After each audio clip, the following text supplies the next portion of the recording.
Chainsaws tend to leak a little bar oil. And what I've been able to do is to carve out part of the side of an old oil container, and then with that bungee cord I can make a drip tray. But it has to be this particular style.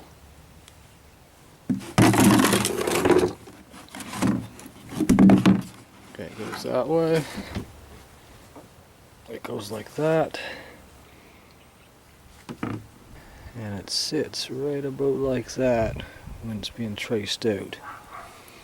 But it's important that the style of the oil container, having this reinforced handle, lines up with the handle of the chainsaw. So there, it's traced out. And now I'll cut it out.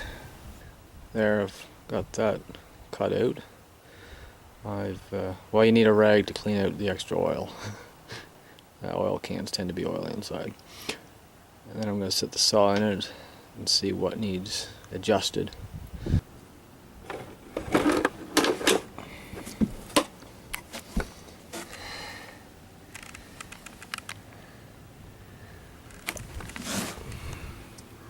Yeah, it's going to need a few adjustments. I've done some trimming and then trying to set the saw in and then doing some more trimming. So now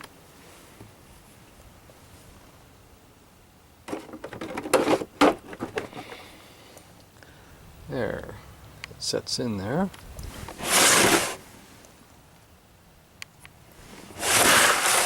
And now so it stays. Find a bungee cord that's just the right length to have a little bit of tension. Pop it around like that. So with the bungee cord on there, the drip tray will stay in place. No more stains.